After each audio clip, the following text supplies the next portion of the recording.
मैं किसी भी प्रकार से इस स्टोरी की सत्यता को प्रमाणित नहीं करता, तो कृपया अपने विवेक से काम लें। ये घटना तो पूरी तरह से सत्य है कि एक ही परिवार के 11 लोगों ने एक साथ आत्महत्या कर ली। पर इस एपिसोड में जो भी बताया है वो सच है या झूठ, इसकी पुष्टि करना मेरे लिए असंभव है। स्ट्राइक भी आ सकती है या वीडियो का मोनेटाइजेशन भी ऑफ हो सकता है, तो इसके लिए मैं माफी चाहता हूँ। तो चलिए इस स्टोरी पर फोकस करते हैं।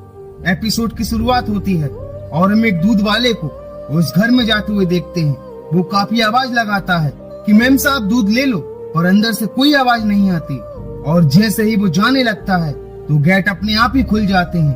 और जब वो दूध वाला घर के अंदर जाता है तो उसकी आंखें फटी की फटी रह जाती हैं। वो देखता है कि घर के पूरे 11 सदस्यों ने लटक कर आत्महत्या कर ली है, और वो तुरंत वहाँ से भाग जाता है। और इस परिवार की 3 पीढ़ी एक साथ खत्म हो गई। आखिर क्यों इस पूरे परिवार ने एक साथ आत्महत्या की, ये हमें स्टोरी में आगे पता चलेगा। वहीं पुलिस इस केस की छानबीन कर रही थी, और तभी एक लड़की जिसका नाम प्रीति था, वो अपनी बेटी रिया के साथ उस घर में पहुंचती है, जहां वो उन 11 फांसी के फंदों को देखकर काफी टूट जाती है। उसे यकीन नहीं होता कि उसकी पूरी फैमिली एक साथ ऐसा कैसे कर सकती है। जहां वो पुलिस वाला कहता है कि मैडम, हमने तो आपके बारे में नहीं सुना, न ही आस पड़ोस के किसी व्यक्ति ने बताया कि कोई फैमिली का सदस्य भी है। जहाँ प्रीति कहती है कि मैं मेरे परिवार के लिए आज से 10 साल पहले ही मर चुकी थी, क्योंकि मैंने अपनी फैमिली के खिलाफ जाकर लव मैरिज कर ली थी, और तब से मैं अपने परिवार से नहीं मिली। और जब मैंने न्यूज पर देखा तो मैं सीधा यहाँ चली आई। जहाँ पुलिस कहती है कि इन सभी ने आत्महत्या की है, पर प्रीति इसे मर्डर मान रही थी। पर घर में ना ही लूटपाट के एविडेंस मिले थे और ना ही किसी की बॉडी पर चोटों के निशान थे, तो पुलिस इसे सुसाइड केस ही मान रही थी। पर प्रीति को इस पर यकीन नहीं था, और वो 13वीं तक वहीं रुकने का फैसला करती है। वहीं जब प्रीति दूसरे कमरे में जाती है तो वो ये देखकर काफी हैरान हो जाती है कि सभी 11 लोगों की फोटो दीवार पर टंगी है। सभी फोटोज पर हार भी चढ़े हुए हैं और दिया भी जल रहा है। पर इतनी जल्दी उन फोटोज का बनना उसे समझ नहीं आता, और एक और राज उसके दिमाग में घर कर जाता है। और तभी प्रीति को उसके हस्बैंड अशोक का फोन आता है और वो उससे बात करने लगती है। पर तभी उसकी बेटी जो उसे अपने साथ खेलने के लिए कहती है, पर रिया उसे देखकर काफी डर जाती है, क्योंकि वो लड़की कोई और नहीं, वो फोटो वाली लड़की थी जो मर चुकी थी। रिया उसे देखकर काफी जोर से चिल्लाती है, और जब प्रीति वहाँ जाती है तो रिया कहती है कि मम्मा वो फोटो वाली लड़की यहाँ आई थी। जिसे सुनकर प्रीति भी काफी डर जाती है कि ऐसा कैसे हो सकता है। वहीं अगले दिन जब एक पैरानॉर्मल एक्सपर्ट पुलिस के साथ इन्वेस्टिगेशन के लिए आता है, तो वो ये देखकर हैरान हो जाता है कि उस दीवार पर 11 पाइप्स, 11 नजर बट्टू और 11 मौतें भी हैं। ये सब बड़ पूजा की तरफ इशारा कर रहे हैं। ये पूजा काफी रेयर है। सदियों पहले ये तंत्र साधना मोक्ष प्राप्ति के लिए की जाती थी, पर प्रीति इस पर विश्वास नहीं करती और कहती है कि ये आदमी बकवास कर रहा है। पर वो एक्सपर्ट कहता है कि फिर आपकी बेटी आज अचानक से चिल्लाई क्यों थी। जब प्रीति भी ये सुनकर चौंक जाती है कि मैंने तो ये बात इन्हें नहीं बताई, फिर इन्हें कैसे पता। जहाँ वो एक्सपर्ट कहता है कि बड़ पूजा अभी अधूरी है, जब तक घर का एक भी सदस्य जिंदा है बड़ पूजा अधूरी मानी जाती है। भले ही आप अपने परिवार के लिए मर चुकी थी, पर बड़ पूजा के लिए नहीं, इसलिए आपकी और आपकी बेटी की जान खतरे में है। अपना ख्याल रखना। पर प्रीति को इन सब पर जरा भी यकीन नहीं था। वो इसे मर्डर ही मान रही थी, और वो इस राज का पता लगाने की ठान लेती है। वहीं जब प्रीति छानबीन करते करते स्टोर रूम में पहुंचती है तो उसे तंत्र मंत्र का एक गोला दिखाई देता है, और उसी के पास एक लाल किताब जिसमें इस घटना से जुड़े हुए रहस्य छुपे थे।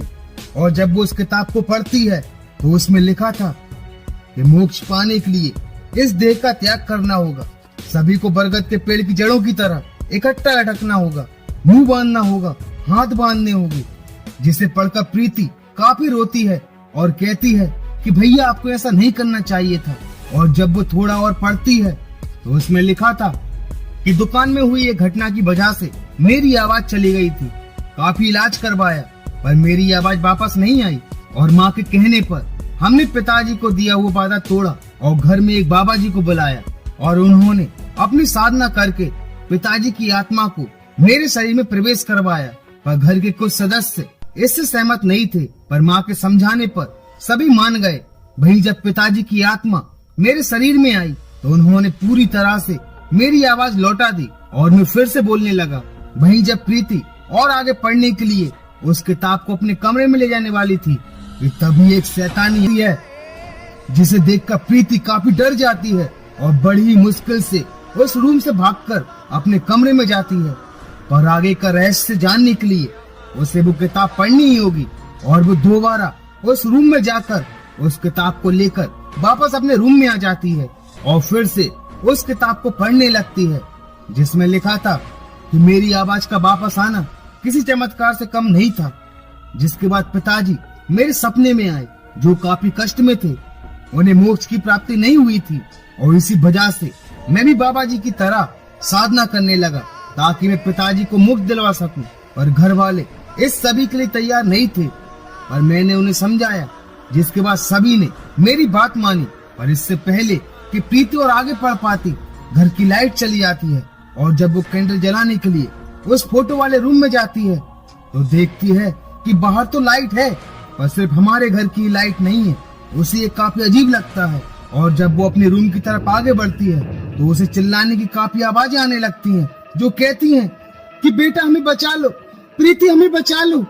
जिसे देखकर प्रीति काफी डर जाती है और जैसे ही प्रीति उनकी तरफ बढ़ती है कि तभी सभी गायब हो जाते हैं।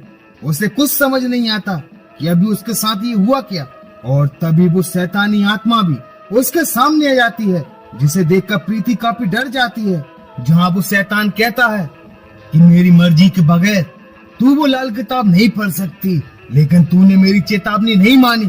तेरे मरे हुए परिवार पर मेरा उतना ही नियंत्रण था जितना उनके मरने से पहले था, और जल्दी मैं तेरी बेटी और तुझ पर भी नियंत्रण पा लूंगा।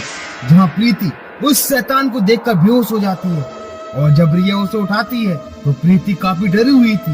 वहीं फिर से जब प्रीति उस किताब को पढ़ती है तो रिया अचानक से गायब हो जाती है।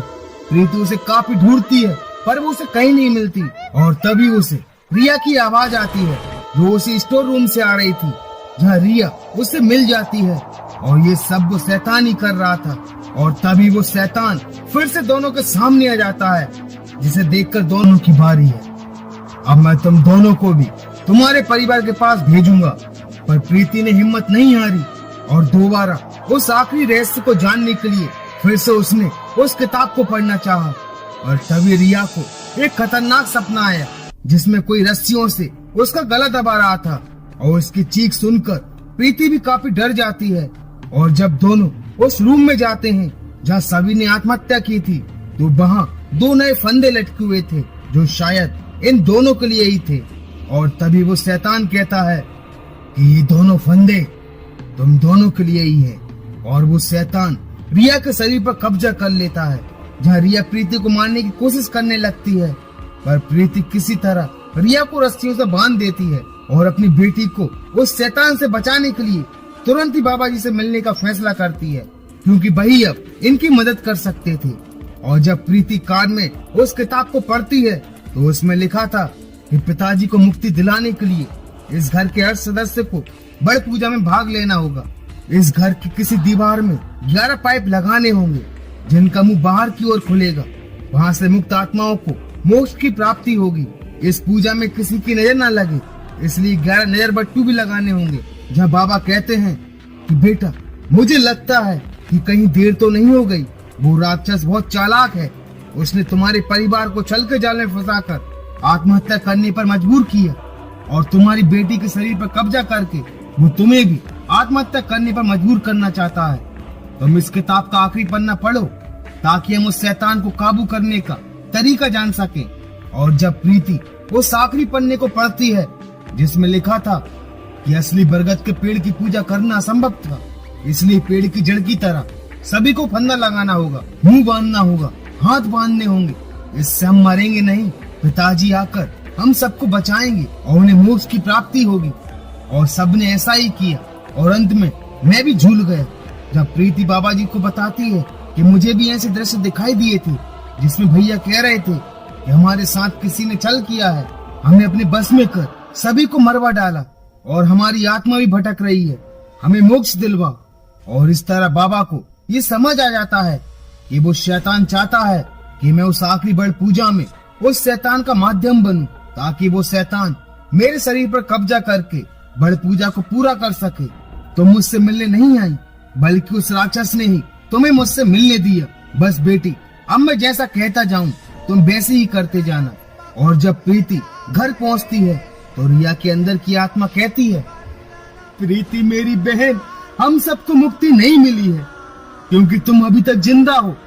जब प्रीति कहती है कि आप सभी को मोक्ष दिलाने के लिए मैं लटका कर साधना करो, जिसके बाद तुम भी फंदे को पहन लेना, हम सबको मोक्ष की प्राप्ति होगी। वहीं दूसरी ओर बाबा भी अपनी साधना कर रहे थे।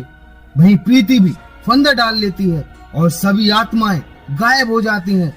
जहां वो राक्षस कहता है कि तूने मेरे साथ छल किया, अब देख मैं क्या करता हूँ। और इससे पहले कि वो दोनों को मार पाता, बाबा वहां आ जाते हैं, जो शैतान को रोकने की काफी कोशिश करते हैं। पर वो शैतान कहता है कि मैंने तुझसे कहा था मेरे काम में टांग मत अड़ाना। और वो शैतान बाबा के शरीर पर भी कब्जा कर लेता है, उन्हें मार मार कर काफी घायल कर देता है। पर बाबा अपनी दृढ़ शक्ति के दम पर उस शैतान का मुकाबला करते हैं और उस लाल किताब को वो बच जाती है। पर बाबा अपनी जिंदगी हार जाते हैं और इसी के साथ इस एपिसोड का दी एंड हो जाता है।